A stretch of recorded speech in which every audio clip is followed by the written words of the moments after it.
we'll get started then. I want to thank everybody for coming. I'm Chief Michael Bouzier of the Lewiston Police Department, and as you know, last week there was an operation that was held primarily in the Lewiston and Auburn area in regards to an investigation, a federal investigation into drug trafficking.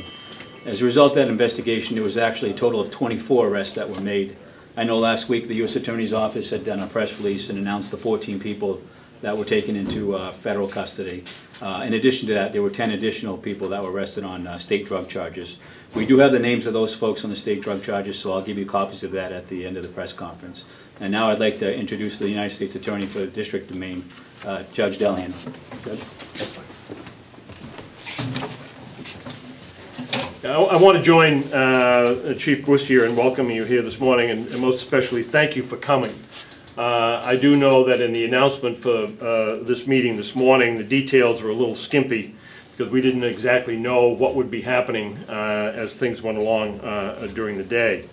My name is Tom Delahanty. I'm the United States Attorney for the District of Maine. And with me today, there are a number of very important people that I want to introduce because they and their agencies have had major roles in recent events and drug investigations in the central Maine area. And as you'll hear in a few minutes, this all ties in together. I don't know exactly how they're lined up here, but the Canon Ramsey, who is the Assistant Special Agent in charge of the FBI from their Boston office, from the Boston field office. Roy McKinney, the Director of Maine Drug Enforcement Agency. Matt Cashman here, up back, the supervising agent for MDEA in Central Maine, Scott Pelletier, the supervisor in the Southern Maine area. Of course, Chief Michael Bouzier, Jason Moen, the Deputy Chief from the Auburn Police Department, the District Attorney Andrew Robinson, the DA for Androscoggin, Franklin, and Oxford counties, David Spencer, Assistant Attorney General, who handles the drug cases out of Mr. Robinson's office. Doug Kirk, the resident agent in charge for alcohol, tobacco, firearms, and explosives. Michael Wardrop, resident agent in charge for the Federal Drug Administration here in the state of Maine. Noel March, the United States Marshal, whose office is responsible for taking everybody into custody. And Lieutenant Walter Gribb of the Maine State Police, which agency contributed a number of people to this operation. Last week, the grand jury for the United States District Court in Portland returned indictments against 12 individuals from Maine and elsewhere on charges for a variety of illegal drug activity. Most of these persons were arrested in the early morning hours on Friday as a result of a coordinated effort of about 135 local, state, and federal officers and agents who went to about 20 locations in the Central Maine area in a pre-planned detail to arrest as many of these people as possible as soon as possible. 2 additional defendants were arrested on complaints in New York City, and 3 others were already residing in Androscoggin County Jail on other related charges. In addition to the 14 people who were arrested on the federal warrants, as Chief Bouzier said, there were 10 other individuals who were sought and arrested on charges that have been filed in the Lewiston District Court and the Androscoggin County Superior Court for a total of 24 people. As I said, this was a coordinated effort among law enforcement agencies at all levels, and I'll let District Attorney Robinson speak about the state charges. Now, for the past 3 years, the Lewiston Police Department, with the cooperation of other local agencies, county, federal, and state, they've been conducting a special police activity than what is known as Project Hotspot. I want to emphasize that although last Friday's police activity involved some of the same agencies, it's a totally separate operation, and neither has impacted the other. So we're very fortunate that the resources, additional resources, were brought here to Lewiston for this. For a period of time, it's been well known that illegal drug activity in Central Maine area, as well as other areas in Maine, has been conducted by people who come here from metropolitan areas to the south, New York, Philadelphia, etc. They find a place to stay for a short term, sell and distribute their product for profit, return home, to come back another day with another supply or send a friend or relative with the substance to poison our communities. Often their activities are associated with violence among themselves because of the competition or violence in the neighborhoods that they haunt. This current enforcement is consistent with the new Department of Justice initiative to focus most resources on the investigation, enforcement, and prosecution of the most serious drug offenders and their operations. As far as I am concerned, the people who transport the poison into Maine are the ones that we will target. There's a sign in Kittery, and I'm sure you've all seen it, at the southern end of the Maine Turnpike, I-95, that says Maine is open for business. Although that is true for many types of commerce and activity, it does not apply to those involved in the distribution of any form of illegal drugs, especially heroin, opiates, pills, cocaine, crack, bath salts, and other addictive drugs that ruin people's lives and result in overdoses that are all too fatal. In fact, the number of drug overdose deaths in Maine over the past several years exceeds the number of people who have died in motor vehicle accidents. It is, in fact, a national health crisis. Maine is not immune. We are caught in the same trap as every other state in the country, and we're trying to do something about it. I want to congratulate and give a pat on the back, and that's about all I can do, to each and every officer and agent who worked on these cases. They investigated day and night, 7 days a week for months. These indictments are not just the beginning of a new effort to clean up the streets of Lewiston, Auburn, and Maine, but their work will continue. We want the drug dealers to know that we're coming after them and they cannot rest. We do not want them to feel that Maine is a safe haven or an easygoing rural state where they can come here for a short time, sell their drugs, make their profit, and leave. Our message to the drug dealers who want to come to Maine is stay home. 42 years ago, the Lewiston Police Department conducted the first large-scale undercover drug operation in the state. 32 people were arrested on January 7, 1972 on indictments returned by the county grand jury. There was a major difference back then. The operation was conducted by the Lewiston Police Department with help from other area departments when it came time for the arrests. The drugs of choice at that time were primarily marijuana, amphetamine, PCP, and LSD. All of the defendants were local. We did not have gun-toting dealers from out of state plying their wares in Maine. The communications were far less mobile than they are now. You had to pick up a telephone and use a rotary dial. The communications were far less, as I said, mobile. And admittedly, the local dealers had to get this stuff from someplace, but they would travel out of state, usually to some area in Massachusetts, and then come back to Maine with their product. But we didn't have the level of violence, real or threatened, that we see now. Today's drug investigations require sophistication, monitoring, extreme cooperation, and coordination. Last week's arrest was a culmination of months of work from the Southern Maine Gang Task Force and the Maine Drug Enforcement Agency. They were joined by the Lewiston and Auburn Police Departments along with the Maine State Police. The Southern Maine Gang Task Force is made up of agents assigned from the Federal Bureau of Investigation, which took a major lead role, the Bureau of Alcohol, Tobacco, Firearms, and Explosives, the United States Drug Enforcement Agency, and the Immigration and Customs Enforcement Service. All of these agencies, along with the United States Marshal Service and the Maine State Police, had multiple personnel who participated in these events leading to the arrests and the roundup. There were approximately 135 officers and agents who gathered and divided into teams to simultaneously hit approximately 20 different locations. About one half of the defendants were located and arrested within the first 15 minutes. In this type of roundup, the elements of preparedness, coordination, and surprise are most important. The teams followed leads and the remainder were in custody within a very short period of time.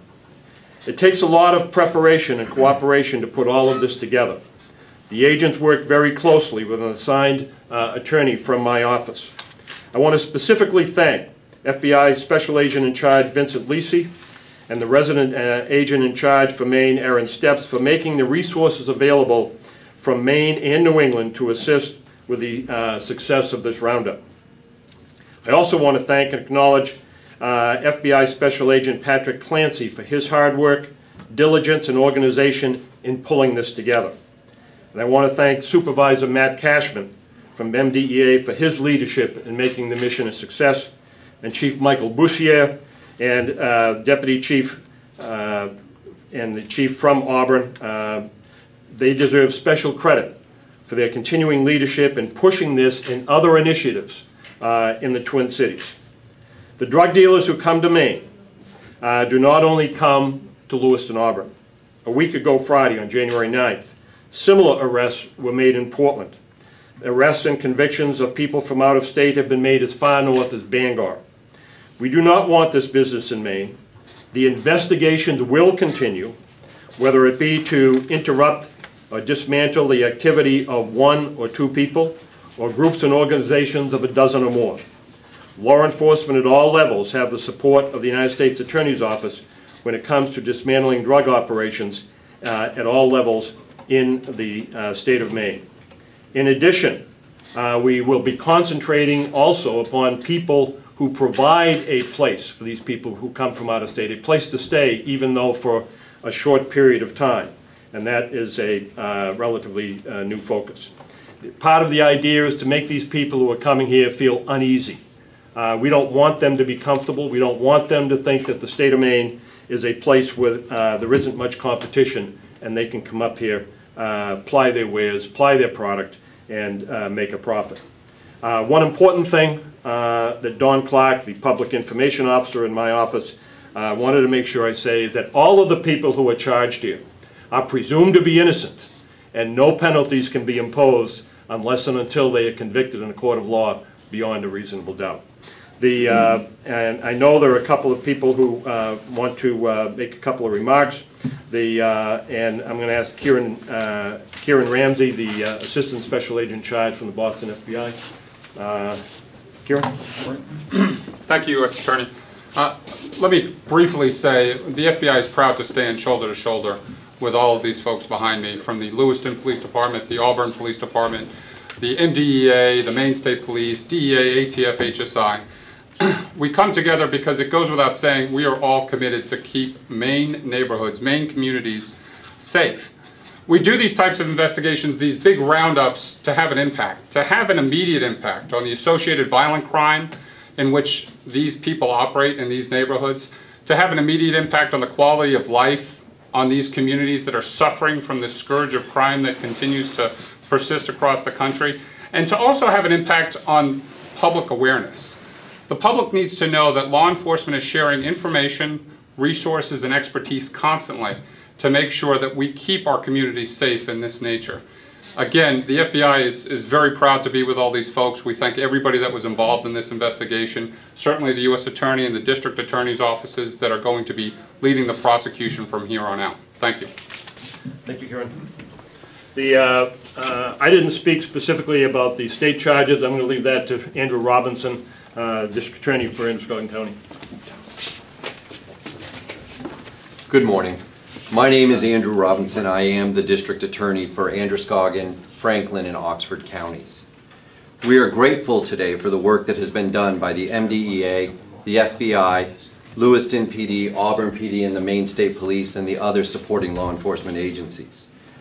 Friday's arrests are part of a continuing effort by all of our agencies to hold criminals accountable for preying upon the weaknesses of others. My office was proud of the role we played in supporting MDEA in securing their arrest warrants, and on Friday there were 8 fewer drug traffickers on the street and 2 other arrests for unlawful possession of scheduled drugs.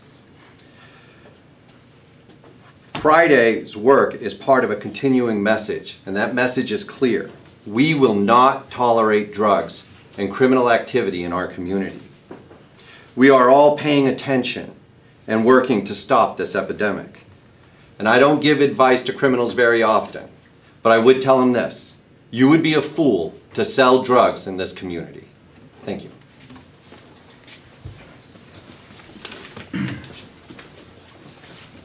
Well, at the sake of sounding redundant, I do want to thank all the agencies that were involved in this matter, especially with the FBI and the Maine Drug Enforcement Agency taking the lead in this particular investigation. But it does require all of these different folks with all of their assets to make a successful resolution to this type of investigation. I would also like to point out that for those folks that might be watching or reading tomorrow morning or watching tonight on the news, if they think this is a Lewiston Auburn problem, that they're sadly mistaken. The drugs that flow into our cities have an effect everywhere. You know, there's an old saying in Maine politics, as Maine goes, so goes the nation. Well, as Maine cities go, so goes the rest of the state of Maine. And I think it's important for folks to realize that if the drugs are coming into Lewiston, Auburn, they're coming into Bangor, they're coming into Portland, and the other major cities, they will filter to all the locations throughout the city. They will go to all your communities, and we all be impacted by that. So this type of investigation, with all the resources we had and with the assistance from the prosecutorial districts, does make a huge impact, not just in Lewiston, Auburn, but throughout the state of Maine. And with that, if there are any questions, we'll take a couple questions, but only as they relate to the generalities and not to the specifics in these particular cases, as the U.S. Attorney's Office and the District Attorney's Office will probably not comment directly on these arrest cases. So we'll take a few questions if anybody has them. Judy. How big an operation is this in terms of, so this operation was all connected, these 24 people are all connected to the same operation, is that accurate? Yeah, I mean, we're not going to get into specifics about these particular cases. If you want to talk about drug trafficking in Maine and what we're going to do to combat it, we'll talk about that. But we don't want any pretrial publicity, any undue pretrial publicity in these particular cases. So we're not going to talk specifically more about that. And yet, at the same time, you asked us all to come out here yeah. and sit here and listen to you guys. And I feel like you got to do your job and answer some questions. Sure. Mike, I can say something. Yep.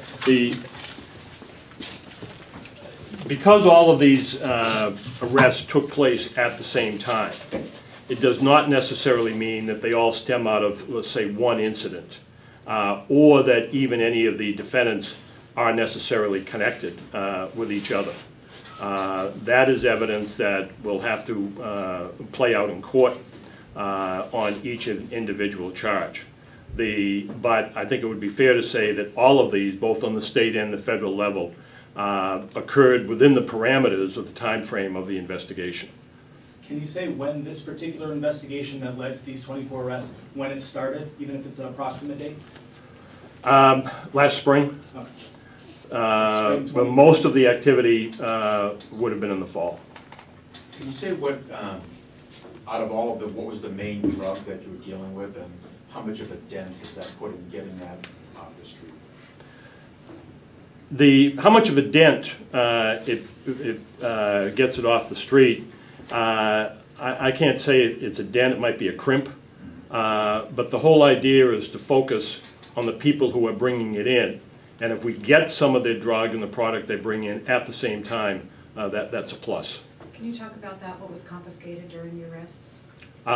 During the arrests, I'm not sure, I wasn't there, so I don't think it was all that much. There might have been some, I'm not aware of the specifics. Matt, do you know? Large amounts of cocaine, crack cocaine, large amounts of heroin. Okay. Over the time frame. And guns as well? Yeah, guns were related as well. Yes. For us, it's going to be hard to tell because there's so many right. people involved here. Obviously, we can't show 24 mugshots, but it sounds to me you've got a handful of people from out of state, and they're coming, finding people in Maine, supplying these drugs, and they are also now supplying them to local people. Do I get this right? That's the general pattern of what takes place. And they'll come here for a short period of time, and in many instances take up residence with somebody locally for a period of time. And in the past, those people who are allowing them a place to deal, generally, unless they were directly involved in the drugs themselves, haven't been charged. And we're now looking at that to discourage these people from providing a place. How important do you think that local folks are to bringing attention to these people that are coming into the community? I'm sorry? How important do you think local citizens in identifying some of these people and That's always an important factor, and I don't think that matters what the type of crime is. When there's any particular criminal activity, whether it be a bank robbery, a burglary, or drug dealing, any information that the police can get is very helpful, because sometimes it's just a small piece of information that can be put together with something else, and it helps to close the gap. So if there are people, you know, who know of activity in their neighborhood or suspect activity, then you know, if they were to let the police know, they can put it together with something else. We hear a lot about these sting operations, whether it be here or Portland, whatever, but on a scale of 1 to 10, how large scale is this, in your opinion? That's really hard for me to say. I've been around doing this for a long time. And as I mentioned, I was part of the raid that took place here 42 years ago. And I have been one way or another, whether it be as a prosecutor, a defense attorney, or a judge for 26 years, you know, seen all kinds of different operations. And you can't put it on a scale, because sometimes one individual in a particular type of case has done more harm than a group of people. So it's not just the number of people or the quantity, but this is significant. So I can't quantify it 1 to 10, but it's very important. Yes? And just going off of that, to put it into perspective, I mean, how many more people like this are there out there? Was this a big chunk of, you know, people who were selling these drugs in the area? I mean, are there a lot more people like this that you guys are investigating? Can you touch on that? Yeah, as I said, I've been around a long time. I don't believe for 1 second this is going to stop the trade. There are others out there, but we want to do everything we can to dismantle it and make it as difficult as possible for them to be involved. And to let them know that if they are caught, there are consequences. So there are still a lot more out there. Even, I mean, 24 is the well, number to get off we, the streets. 42 years ago, the Lewiston Police Department arrested 32 people. And as I mentioned, the type of dealings have changed over the years. And you know, I don't pretend that this is going to stop. Now, who's out there and how many, I have no idea. But I mean, because it's a nationwide problem, I think it's an epidemic, and you know, a very, very serious nationwide problem. It's going to continue, but we want to break it down as much as we can. In terms of, so unless the wire was lying to me, there's different levels of drug traffickers, right? There's the top and then the very bottom level. Can you characterize, you know, the people that were arrested for trafficking, you know, last Friday and today? Are they mid-level? Are they higher level? Did you get a spectrum? Do you feel like you tackled the supply coming in? No, I can't comment upon them individually, but what I will say is that we believe this operation is in keeping with the most recent Department of Justice Smart on Crime movement, where the focus is upon not the lower level people, but the ones that play a more significant role. The Justice Department wants to concentrate on that. The Justice Department spends about 40% of its budget on the Bureau of Prisons. And the Smart on Crime initiative wants to get the people at the lower level out of prison. Those are most of the people who, if they're involved in dealing, are doing it to support their own habit. They're not making a profit. But we want to concentrate on the higher level and the more violent individuals. Are these going on in any certain area of Lewiston or Auburn, or are they just spread out in individual locations? These particular folks are in the generally in the Lewiston, Auburn area. There's no specific neighborhood that you found several of them? No. Okay. I think there was one individual who was arrested up in New Sharon, but just it sounds like this is again a message: keep the poison out of here. But what you mentioned earlier, the one individual from this town who is charged with maintaining a drug-involved premise. Is that what you were talking about? Yes. He may not have been dealing any drugs, but he's providing a home, and that's at a minimum. Okay. Is our allegation. Is this a new charge? That would be my question. Was that a new charge that didn't? I don't think that has been. I think other people have been charged with that in the past, but it's not a frequent charge. But that's going to be a kind of a different focus. The Operation Hotspot, does that refer to how the case was investigated? I mean, there were some federal court documents that talk about some text messaging and some other communication intercepts. Can anybody talk about that, even if it's in general terms? What I will say is that to the extent that there was any of that information can be obtained only upon a court order. So it would be some type of a court order that would permit it. And those were sought and received in this case? They can only be obtained upon a court order. Are there any mug shots that we could use or anything, photos of things seen? It's the Department of Justice policy not to provide those, but How about the local, is the local? I can't answer for them. You mentioned, I thought it was interesting, 42 years ago and now today, and how important it must have been to, with the cell phones and texting, to really get them all at the same time. Can you explain how that has changed over the years? And if you don't do that, obviously you're going to tip off. You mean make the arrest at the same time? Like how coordinated it has to be nowadays with FBI and MDEA. If you didn't do that, you'd probably only get half of those people, I would imagine. Well, once they found out that the police were looking for them, they're probably going to move on. So the idea is to get them, you know, in a surprise move. You know, 6 o'clock in the morning, most of them are going to be home, and that's how it works. Are there any people who are believed to be involved where there's enough evidence to bring charges who you haven't found that might be connected with this particular investigation? Oh, you mean there's evidence, but we don't know who it is, or? Well, no. Maybe you know who it is, but you just can't find him to arrest them. People who might have flee. Well, I can't comment on that. In the event there might be, I'm not saying there are warrants outstanding. Can you talk about, you mentioned, you put the press release out with the 14 on Friday, and the district attorney has mentioned the 10 arrests on state charges. Is this all part of one big sweep, and some are just facing the state charges while others are federal, or are these two separate? Yeah, there were attorneys coordinating with the investigators as to which ones would be federal charges and which ones would be state charges. But they're all part of the same operation? I think that's fair to say. I mean, that's why we have federal and state agencies working together. And I might say, most of you know I was the United States Attorney about 30 years ago.